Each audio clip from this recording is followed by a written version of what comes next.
Siapkan diri kalian, kita akan segera masuk ke babak yang pertama. Masing-masing akan mendapatkan waktu 4 menit tanpa jeda. Timer akan ada di pojok kiri komal Anda. Jadi tolong dipastikan tidak terpotong sehingga materi kalian bisa disampaikan dengan baik. Ini dia babak pertama. Timer debating.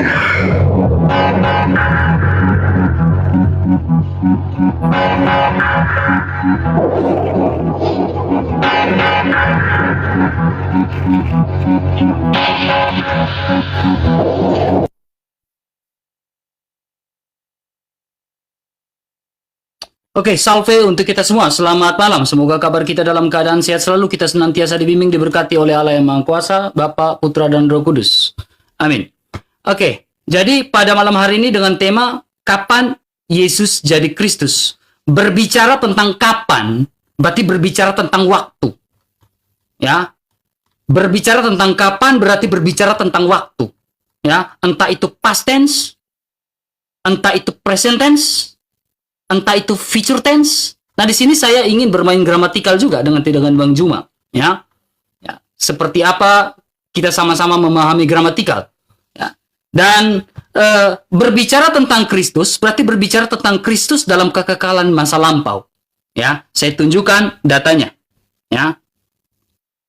Nah, ini di dalam Yohanes pasal 8 ayat 58. Kata Yesus kepada mereka, Aku berkata kepadamu, sesungguhnya sebelum Abraham menjadi ada, Abraham jadi, aku telah ada. Ya. Di dalam bahasa Yunani, Yohanes 8 ayat 58, di sini Yesua, ya, Yesua ini menggunakan kata yang kita pakai, ya, ya, Yesua amen legoprin, ya, Abram egoemi, ya. Di sini dia menyatakan dirinya adalah egoemi. Aku ada, akulah Tuhan. Nah, ini setara dengan perkataan dalam Keluaran pasal 3 ayat 14. Nah, di sini dia menggunakan bentuk waktu, to be. Bentuk to be-nya adalah was. Bahasa Yunaninya adalah genestai.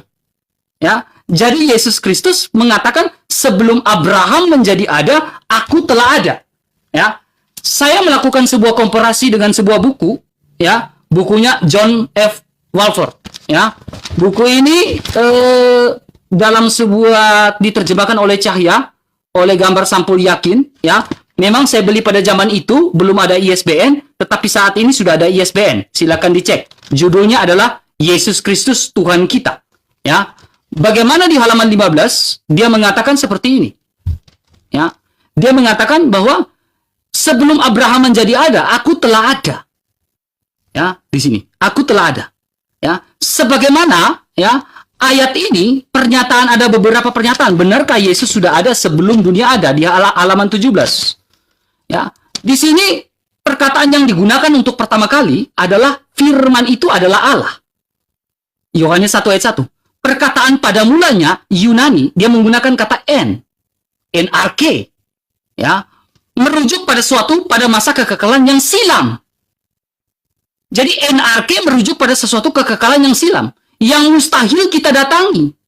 Seperti yang ditafsirkan, yang digunakan oleh seorang yang namanya Dorner. Ya, ini ada dia punya catatan footnote-nya. Dikutip dalam Hasrong Sistematika Teologi halaman 309 ayat sampai 10. Ya. Kemudian kita perhatikan di sini. Yunani atau N berada keberadaan terus-menerus. Marcus Dods mengatakan, ada lagi pernyataan Marcus Dods dalam sebuah Greek Testament. Ya, the Gospel of Santo John. Ya, mengatakan firman itu bukannya mulai ada pada mulanya, melainkan pada titik di mana semua yang lain mulai ada, ia telah ada. Ya, jadi saya dengan tegas mengatakan bahwa Yesus adalah Mesias. Bagaimana saya membuktikan bahwa Yesus adalah Mesias? Ya, poin pertama, ya, saya mengambil sebuah data lagi. Ini buku dari teman kita juga, teman-teman. 2 mata dalam 1 koin, ya. Ini cukup menarik, ya. Di sini berbicara tentang kristologi. Ada ISBN-nya, IGAPI, ya. Ya, kristologi di mana penampakan atau berbicara. Hilang suaranya beliau. Suara saya kedengaran. Sekarang udah giliran Bang Zuma. Otomatis 4 menit habis tidak habis akan dipindahkan. Baik. Jadi kita fair. Silakan Bang Zuma. Baik. Bismillahirrahmanirrahim. Jadi apa yang disampaikan oleh saudara RK itu saya tidak menolak. Saya tidak tolak itu. Karena Al-Quran saya juga mengatakan bahwasanya Isqalatil malaikatu ya Maryamu innallaha yubashshiru. Dan apa kata malaikat di sana? Al-Masihu Isa bin Maryam. Jadi yang lahir itu adalah Al-Masih putra Maryam.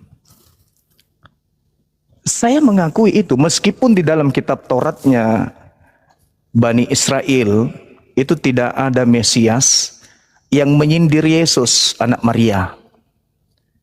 Itu tidak ada tuh di dalam kitabnya orang Yahudi di perjanjian lama itu nggak ada yang menyinggung Yesus anak Maria. Itu nggak ada. Nah, yang saya angkat tema ini kenapa?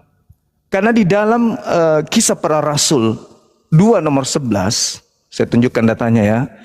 Tapi saya rasa gimana host? Apa perlu saya tunjukkan? Itu kan data yang sudah kita hafal semua tuh. Kisah Para Rasul 2 nomor 11 ya. Diceritakan kemudian di Lukas 2 nomor 11. Di situ diterangkan bahwa Yesus itu lahir. Dan saat dia lahir dia sudah Kristus. Itu saya tidak bantah apa yang Anda sampaikan. Semalam saya sudah katakan, semakin Anda menjelaskan, semakin kuat kemudian argumentasi saya. Nih, tak kasih balik kamera saya ya. Bentar, sabar.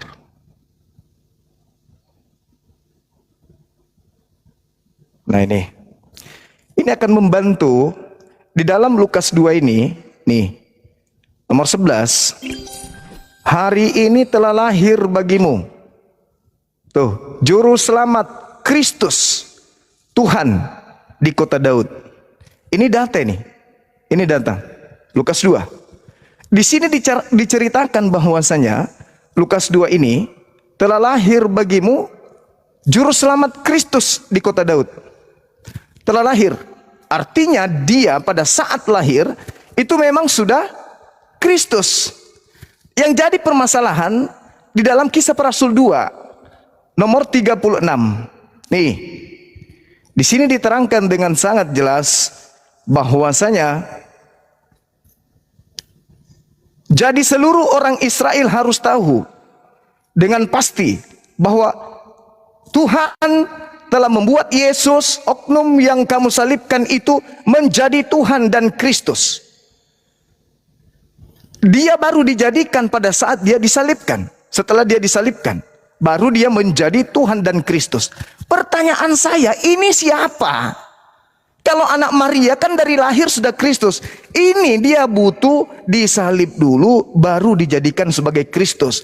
Belum lagi kalau saya masuk di dalam kitab Roma 14. Kita lihat di dalam Roma 14 dikatakan di sana nomor 9 bahwasanya Yesus ini sebab untuk itulah Kristus telah mati dan hidup kembali supaya ia menjadi Tuhan baik atas orang-orang mati maupun orang yang hidup. Nih.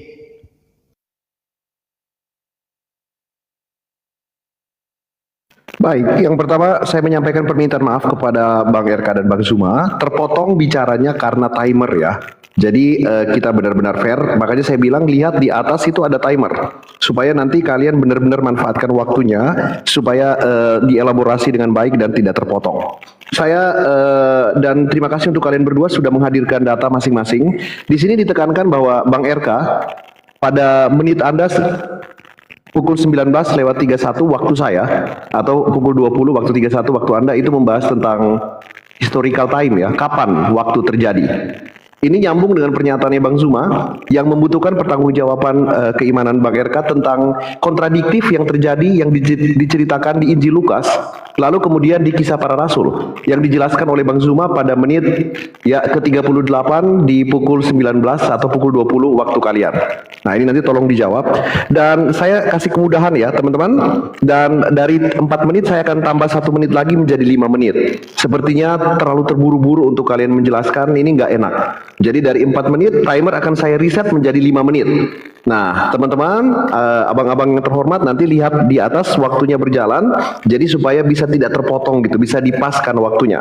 Jangan dulu buka mikrofon kalian. Saya akan setting lagi, ulang 5 menit dan kita akan mulai putaran kedua. Terima kasih banyak. Ya. Jadi saya akan menjawab ya. Memang pertanyaannya 3 poin ya. Dalam Lukas pasal 2 ayat 11 ya, kemudian di dalam Kisah Para Rasul ya, Kisah Para Rasul. Nah, sekarang kita lihat kalau bertanya tentang kapan, saya sudah menjelaskan dengan data. Di sini berbicara tentang NRK ya, agak menunjuk kepada suatu waktu yang pada masa kekekalan yang silam yang mustahil kita datangi. Ya, dan Bang Zuma mengambil sebuah data bahwa Mesias, seperti apa Mesias? Mesias itu tidak bisa dijangkau oleh siapapun. Lukas 2 ayat 11. Karena pada hari ini telah lahir bagimu juru selamat di kota Daud. Ya, saya menghubungi kota Daud ini dengan Mazmur pasal 2. Ya, Mesiha nanti. Mesiho atau Mesiha. Ya, bahwa sebelum kekekalan masa lampau memang sudah ada eksistensinya. Kemudian ada pernyataan yang Bang Juma sampaikan, nanti saya akan jelaskan lebih rinci masalah ini, ya, terkait di dalam Kisah Para Rasul pasal 2 ayat yang ke-36. Kisah Rasul pasal 2 ayat yang ke-36. Ya. Ya, saya menggunakan ILT. Oleh sebab itu, biarlah seluruh keluarga Israel mengetahui dengan pasti bahwa Elohim telah menjadikan dia baik selaku Tuhan maupun Hamasya. Lihat di sini menggunakan apa nih? Koma titik. Ya, inilah Yesua yang telah kamu salibkan itu. Dia menggunakan koma dan titik. Ketika dia menggunakan koma dan titik, kita tahu menggunakan EYD dalam bahasa Indonesia. Ini tanda titik koma dapat digunakan sebagai pengganti atau kata penghubung. Ya, kalimat setara dan menjemuk. Ya. Kemudian saya mengambil sebuah data lagi. Ini dalam sarapan pagi Biblika ya, Kisah Rasul 2:36. Tanggapan dari Ibu Rita Wahyuni sendiri, ya, mengatakan Yesus Kristus digelari Kurios atau Adonai karena dia memang berkuasa. Tuhan adalah gelar berkuasa. Ketika Allah menjelma menjadi manusia, ia mengosongkan dirinya, kenosis. Allah yang maha mulia sama dengan manusia. Dia bisa lapar dan lain-lain. Ya, jadi pusat khotbah dari Kisah Rasul 2 ayat 36 di sini adalah misi dari Sang Mesias. Kisah Rasul 2 ayat 36 berbicara tentang misi dari Sang Mesias yang dikhotbahkan oleh Rasul Petrus. Yesus Kristus yang telah mati itu, tetapi tidak mati selama-lamanya. Dia bangkit pada hari ketiga.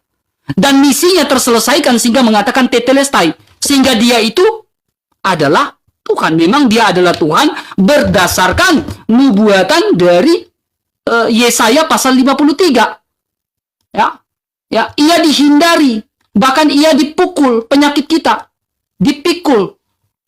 Kemudian dia tertikam karena pemberontakan kita. Lah di sini dia berbicara tentang apa? Mesias. Yesaya 52 ayat 13 ini berbicara tentang Mesias.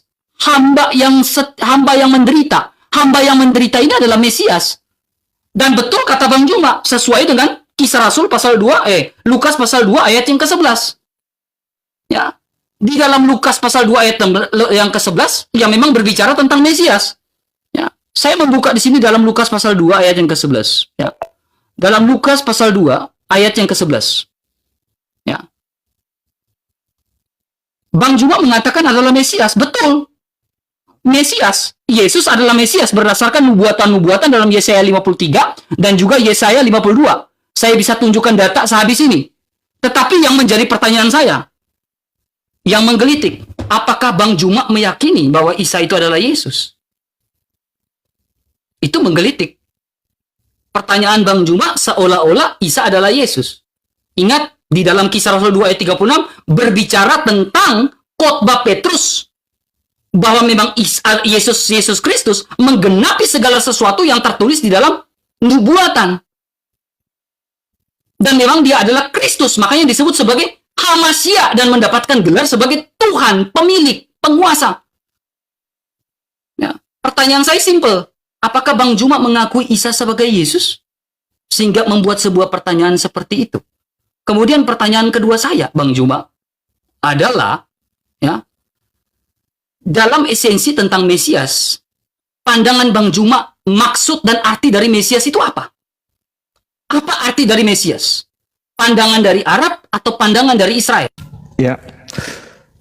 Jadi Anda semakin menguatkan adanya perbedaan antara Kristus yang lahir di kota Daud dengan Kristus yang keluar dari kubur.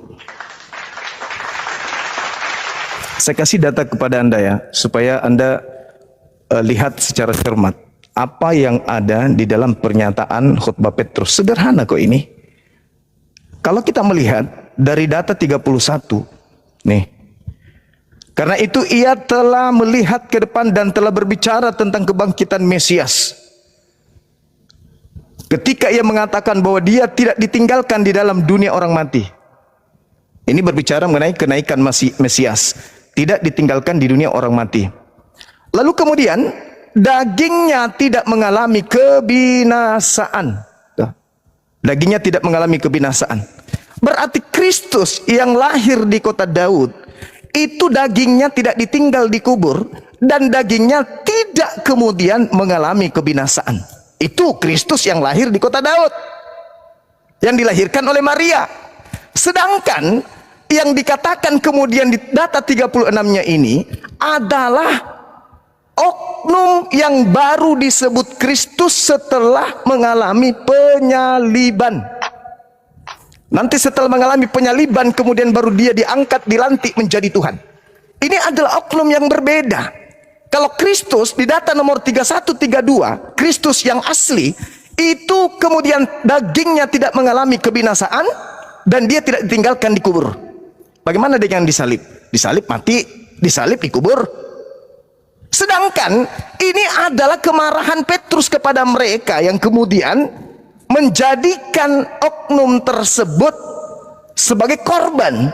Lalu Petrus mengatakan, Tuhan, orang Israel harus tahu bahwa Tuhan telah membuat Yesus yang kau salibkan itu menjadi Tuhan dan Kristus. Ketika mereka mendengarkan hal tersebut, ketika mereka mengetahui hal tersebut, kemudian mereka kemudian bertobat, mereka kemudian hatinya kemudian merasa terharu. Lalu mereka bertanya kepada Petrus dan murid-murid lain, apa yang harus kami lakukan wahai saudara-saudara? Jawab Petrus kepada mereka, bertaubatlah dan hendaklah kamu masing-masing kemudian dirimu dibaptis dalam nama Yesus Kristus untuk pengampunan dosamu. Nah, kata Petrus kemudian, berilah dirimu diselamatkan dari angkatan jahat ini. Artinya bahwa ketika Petrus mengatakan hal tersebut, itu membuktikan bahwasanya yang baru dijadikan sebagai Kristus ini, itu bukan anak Maria. Dagingnya tidak ditinggal di kubur dan dagingnya tidak mengalami kebinasaan. Sedangkan yang Anda pahami, yang Anda imani, ketika kemudian mayatnya hilang, itu sudah menandakan bahwa berbeda dengan Kristus yang dagingnya tidak mengalami kematian. Dia minum asam anggur kemudian, lalu dikatakan dalam Yohanes 19 nomor 30, saatnya sudah selesai, maka matilah dia. Lalu kemudian dikuburkan sebelum Sabat. Lalu kemudian pada hari Minggu jenazahnya tidak ada, mayatnya tidak ada. Dia mengalami kematian. Sedangkan khotbah Petrus itu jelas mengatakan bahwa dagingnya tidak mengalami kebinasaan dan dia tidak ditinggal di dalam kubur. Oknum yang berbeda. Sehingga oknum ini ujung-ujungnya dijadikan sebagai Kristus bagi mereka yang menyalibkan. Bagi yang menyalibkan oknum tersebut, dijadikan korban di atas salib ini sebagai Kristus bagi mereka. Bukan bagi murid-murid Yesus, tapi bagi mereka yang menyalib oknum tersebut, dijadikannya korban yang mereka salib itu sebagai Kristus bagi mereka.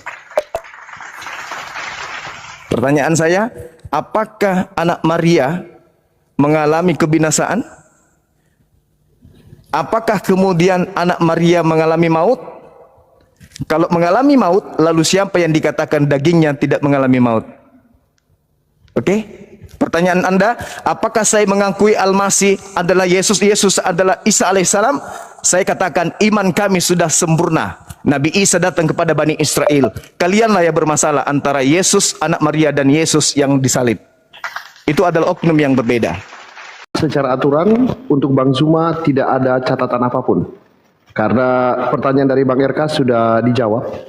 Hanya ada satu himbauan ketika menunjukkan data, kalau bisa full di layar jadi terbaca semuanya. Karena di antara 3 note pertanyaan di 1941 semuanya sudah dijawab dengan baik oleh Bang Zuma. Kita akan kasih kesempatan untuk Bang RK.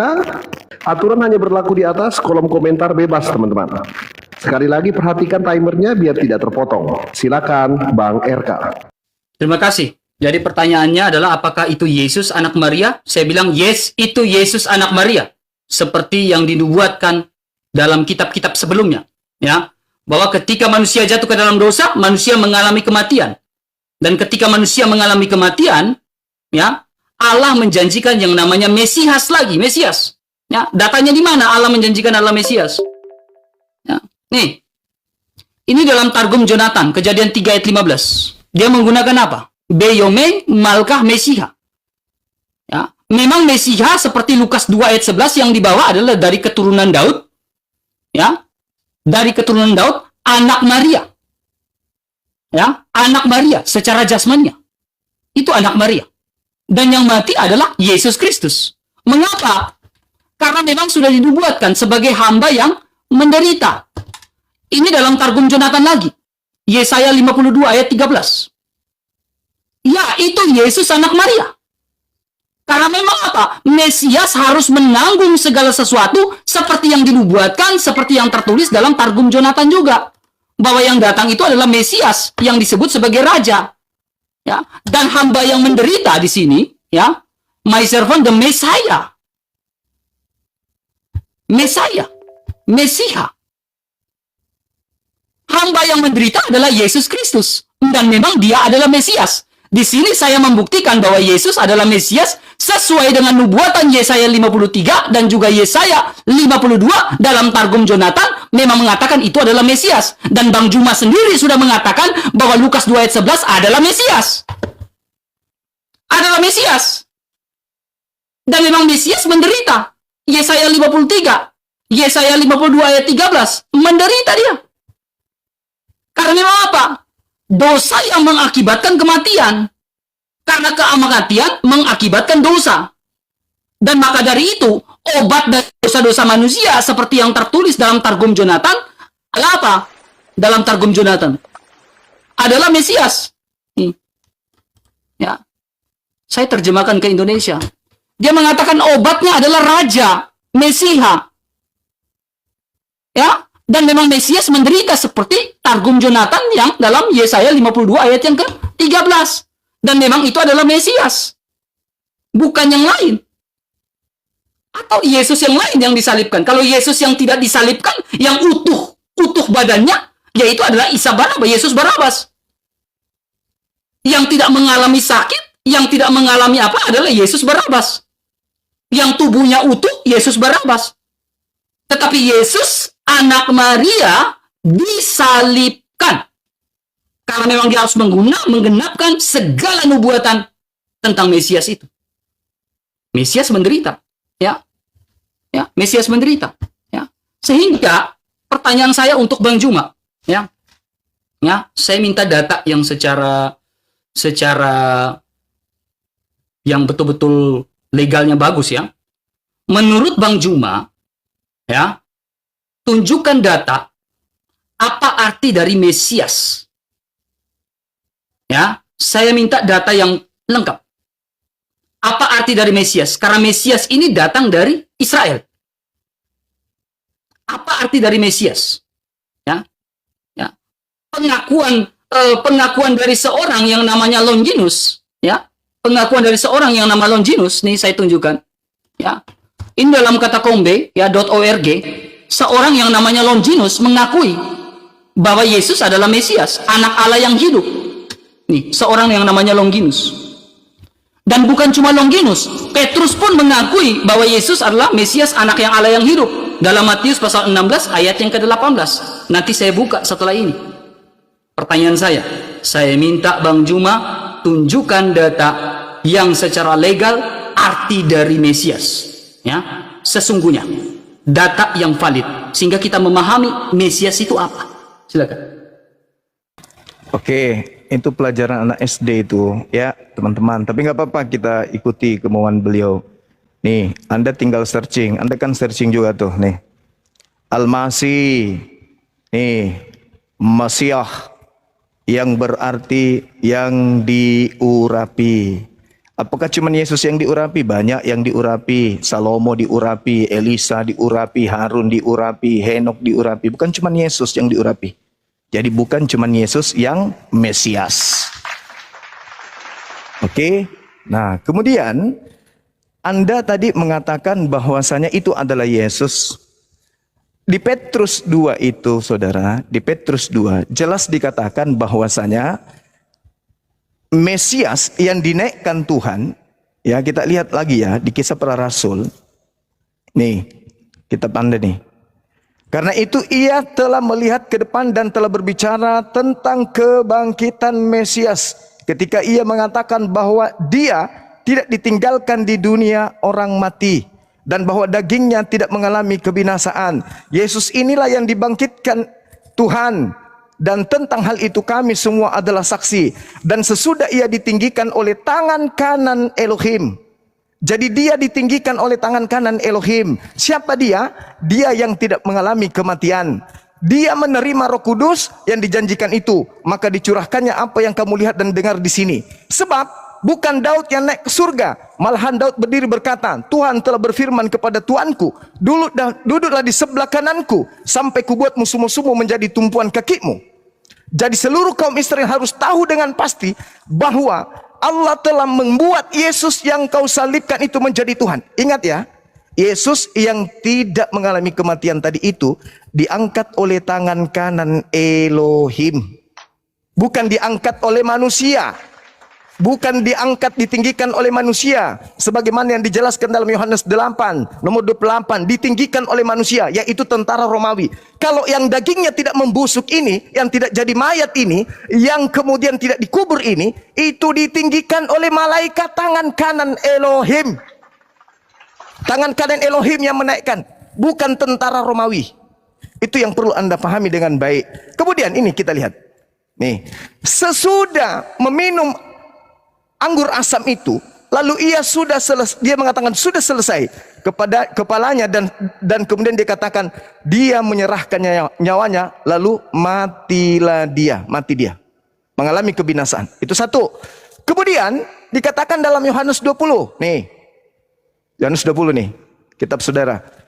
Pada hari pertama minggu itu pagi-pagi benar, ketika hari masih gelap, pergilah Maria Magdalena ke kubur dan ia melihat bahwa batu telah diambil dari kubur. Tuh, dari kubur. Tuh, kubur siapa? Kubur Kristus yang disalibkan oleh orang-orang Romawi. Sedangkan Yesus yang dikhutbahkan Petrus itu tidak mengalami kematian. Dan jasadnya kemudian tidak mengalami kebinasaan. Oke? Dan dia sudah Kristus dari sejak lahir. Bahkan kamu masuk ke dalam kitabnya orang Yahudi. Bahwa dia sudah Kristus. Lalu siapa yang diangkat jadi Kristus ini? Ada dua Kristus di sini. Di Kisah Para Rasul 2 ini ada dua Kristus. Yang satu diangkat oleh tangan kanan Elohim. Yang satu kemudian dilantik menjadi Tuhan Kristus dia. Ayo. Sedangkan diumumkan pada kelahirannya di Lukas 2. Pada hari ini telah lahir bagimu Kristus di kota Daud. Sudah diumumkan tuh. Sudah diumumkan, orang Israel sudah tahu semua. Tapi ada pengumuman kedua di data nomor 36. Jadi seluruh kaum Israel harus tahu dengan pasti bahwa Tuhan telah membuat Yesus yang kau salibkan itu menjadi Kristus. Loh, bukannya tadi diumumkan pada saat lahir sudah jadi Kristus? Hah? Kok diumumkan lagi yang keluar dari kubur jadi Kristus? Sayangnya Kristus yang lahir di kota Daud itu adalah Kristus Bani Israel. Sedangkan Kristus yang keluar dari kubur ini adalah Kristus bagi yang menguburkan. Sampai di sini paham? Makanya Yesus berkata dalam Matius 24 nomor 24, waspadalah kepada Kristus palsu yang datang kepadamu dengan memakai namaku dan berkata akulah Kristus. Dia akan menyesatkan banyak orang. Itu yang mana loh? Kristus yang mana itu? Coba Kristus yang mana yang menyesatkan itu, yang palsu itu? Silakan. Lalu berikut teman-teman fokus, temanya adalah kapan Yesus menjadi Kristus. Berarti kita sedang membahas Yesus Kristus, bukan membahas Isa. Makanya benar jawaban Bang Zuma tadi bahwa di keislaman udah fix ya, sudah selesai keimanannya. Kita sedang membahas Yesus dengan topik kapan nih jadi Kristus gitu. Kita sedang tidak membahas Isa. Saya memperbolehkan mirroring nanti di head to head, tetapi dengan analogikal yang setara. Misalnya ketika ingin membahas Yesus Kristus, mau ada mirroring dengan kebutuhan comparison ke Nabi Muhammad SAW boleh, atau nanti mau dari segi langsung Tritunggal, Allah Tritunggal Maha Kudus ke Allah Subhanahu Wa Taala boleh. Di luar itu nggak boleh. Saran keempat dibuka pertama oleh Bang RK akan berbicara.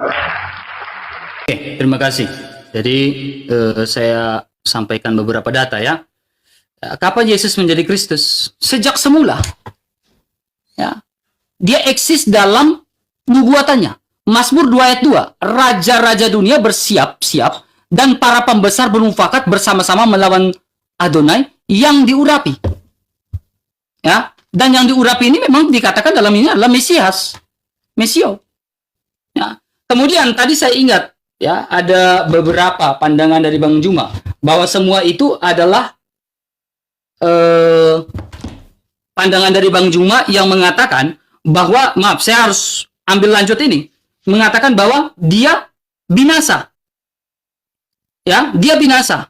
Ya, ini saya ada satu buku yang menarik ya. The Antiquities of the Jews, ya, Yesus anak Maria itu dibangkitkan, ya, karena dia anak Allah juga, ya, karena dia adalah Mesias, ya. The Antiquities of the Jews mengatakan, then alive again, ya, bab ketiga, ya, the third day, dia bangkit pada hari ketiga. Jadi jangan bilang Yesus diangkat, Yesus mati, ini dalam Flavius Josephus, dia bangkit. Ya, saya hanya menanggapi perkataan dari Juma, Bang Juma ya, maaf ya. Ya. Kemudian, kalau berbicara tentang Yesus disebut Kristus, ya, pengakuan dari, nih saya mengambil sebuah data lagi, pengakuan dari Petrus mengatakan engkau adalah Mesias, anak Allah yang hidup. Matius pasal 16 ayat 18. Anak Allah yang hidup. Dan anak Allah itu adalah Mesias. Betul atau tidak kalau anak Allah adalah Mesias? Ya. Petrus mengakui itu. Ya. Petrus adalah seorang Yahudi. Dan dia mengakui. Ya. Matius 16 ayat 18. Ya. Ya. Menurut kamu, siapakah anak Allah itu? Engkau adalah Mesias. Lalu pengakuan Petrus, engkau adalah Mesias. Anak Allah yang hidup. Ya, jadi anak Allah merujuk pada Mesias. Dan memang Mesias dalam praeksistensinya sudah menyatakan diri. Mazmur 2 ayat 2. Lalu yang tadi saya tunjukkan, manusia jatuh ke dalam dosa. Dan ini saya tunjukkan lagi satu data. Ya, ini dalam Sukah 52a. Ya, Sukah 52a. Mesias ben Yosef yang terbunuh. Dan memang Mesias memang harus menggenapi segala sesuatu. Ini Sukah 52. Ayat yang ke-6. Yang terbunuh. Ya, pertanyaan saya, Bang Juma. Tunjukkan data secara valid apa arti dari Mesias. Sehingga kita memahami latar belakang apa yang saya jelaskan ini. Ya, Mesias memang harus menderita. Saya sudah menunjukkan Targum Jonathan. Targum Jonathan 52. Yesaya 52. Merujuk pada Mesias yang menderita, hamba yang menderita adalah Mesias. Dan Yesus Kristus menggenapi segala sesuatu dengan kematiannya di atas kayu salib. Dan bangkit pada hari ketiga, dan saya menunjukkan data dari Flavius Josephus. The Antiquities of the Jews. Ya. Dan itu Mesias menggenapi segala sesuatu. Makanya saya tanya, apa arti dari Mesias? Saya minta data resmi. Ya, saya minta data resmi. Saya bukan data AI, data resmi yang saya butuh. Apa arti dari Mesias? Ya. Kalau Mesias datang dari Arab, ya silakan gunakan sudut pandang Arab. Kalau Mesias dari Indonesia, gunakan sudut pandang Indonesia. Tapi kalau Mesias dari Israel, berarti kau harus menggunakan sudut pandang Israel. Makanya, ya, Petrus adalah orang Yahudi yang mengakui bahwa Yesus adalah Mesias, anak Allah yang hidup. Sejak kapan Mesias itu ada? Targum Jonathan 3 ayat 15. Sudah dijanjikan Mesias ketika manusia jatuh ke dalam dosa. Saya sudah tunjukkan beberapa data. Ya. Ya, saya harap ya Bang Juma tunjukkan data yang valid ya tentang apa arti dari Mesias itu. Ya. Pribadi yang diurapi itu. Ya, seperti apa pribadi yang diurapi itu? Ya, apakah pribadi yang diurapi tidak menderita? Apakah pribadi yang diurapi, ini pertanyaan, apakah pribadi yang udah diurapi tidak menderita? Silakan tunjukkan data. Apakah pribadi yang diurapi tidak menderita sesuai definisi dari Mesias? Silakan Bang Juma. Ya, baik. Sekali lagi ya, saya katakan kepada saudara, Anda mengejar arti Mesias itu saya nggak ngerti apa tujuannya ya. Apakah hanya untuk menghindari pertanyaan saya atau gimana gitu ya teman ya. Nih, arti Mesias dari data kalian sendiri nih. Gereja Yesus Kristus. Mesias yang diurapi tuh. Apa masalahnya? Dari bahasa Ibrani atau bahasa Aram yang dikatakan kemudian berarti diurapi. Mesias. Apa masalahnya? Kenapa dipertentangkan ini? Kenapa ditanya 2 kali? Sudah nggak ada materi lain. Jadi gitu ya. Yang saya tuntut kepada saudara habis ini, tolong kamu baca terjemahan dari Targum Jonathan tadi. Kejadian 3 nomor 15. Apakah itu berbicara mengenai Yesus? Atau itu berbicara mengenai Raja Mesiha?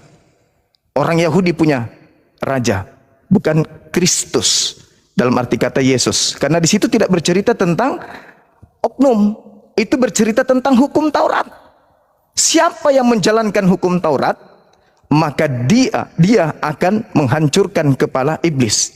Siapa yang tidak menjalankan Taurat, maka dia yang akan tumitnya dihancurkan oleh iblis. Ini berbicara mengenai hukum Tuhan yang digenapi, yang dijelaskan di dalam Targum Jonathan itu, bukan berbicara mengenai Yesus. Anda terlalu jauh lari ke sana.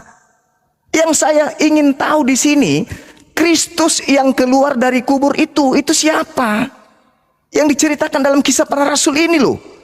Kalau Anda mengatakan itu adalah Yesus Barabas, sejak kapan Yesus Barabas diangkat oleh tangan kanan Elohim? Nih, coba Anda baca nih, di data nomor 33 tuh. Dan sesudah ia ditinggikan oleh tangan kanan Elohim dan menerima Roh Kudus sejak kapan? Sejak kapan? Yesus Barabas itu kapan dia diangkat ke langit? Kapan? Kapan dia dinaikkan, ditinggikan oleh tangan kanan malaikat? Tangan kanan Elohim kapan? Di mana itu tertulis? Ini berbicara 2 oknum. Ada Kristus yang kemudian tidak mengalami kematian. Sudah jelas dalilnya tertulis. Karena itu ia telah melihat ke depan dan telah berbicara tentang kebangkitan Mesias ketika ia mengatakan bahwa dia tidak ditinggalkan di dunia orang mati dan bahwa dagingnya tidak mengalami kebinasaan. Anda mengatakan itu adalah Yesus Barabas. Apa nyambungnya? Apa memang Yesus Barabas yang kemudian diangkat ke langit? Sedangkan ini adalah oknum yang tidak mengalami kematian dan tidak ditinggalkan di alam kubur. Sedangkan yang mengalami kematian ini begitu keluar dijadikan Tuhan oleh mereka yang menyalibkan. Siapa oknum ini? Di dalam Kisah Para Rasul 2 nomor 36, orang Israel harus tahu bahwa Yesus yang kau salibkan itu telah dijadikan menjadi Tuhan dan Kristus. Sedangkan anak Maria pada hari ini telah lahir bagimu Juru Selamat Kristus Tuhan di kota Daud. Loh, dia sudah pada saat lahir sudah diumumkan kepada Bani Israel, hari ini telah lahir bagimu Kristus. Tapi mereka kemudian yang menyalib oknum yang bernama Yesus ini, yang mereka katakan Yesus, dijadikan saat itu juga menjadi Tuhan dan Kristus bagi mereka yang menyalibnya. Makanya mereka diminta bertobat. Dan apa kata Petrus di data nomor 40-nya itu? Berilah dirimu diselamatkan dari angkatan jahat ini. Angkatan jahat siapa? Yang menyalib. Karena yang menyalib ini dihadiahkan Tuhan oleh apa yang mereka salib dikembalikan kepada mereka untuk menjadi Tuhan dan menjadi Kristus bagi mereka. Pertanyaan saya, saudara, siapa Kristus yang diberikan kepada si penyalib-penyalip ini? Karena anak Maria tidak mengalami kematian, dagingnya tidak membusuk, tidak ditinggal di dunia orang mati. Itu siapa yang jadi Kristus ini? Karena kalau Yesus anak Maria, Anda sendiri capek-capek, Anda kemana-mana. Anda capek kemana-mana. Ini yang kita bahas ini dari semalam loh. Siapa Kristus yang baru jadi Kristus setelah dia dikubur ini? Itu siapa? Bukankah Yesus sejak lahir dia sudah Kristus? Coba Anda jelaskan kepada saya. Itu Kristus siapa itu? Silakan.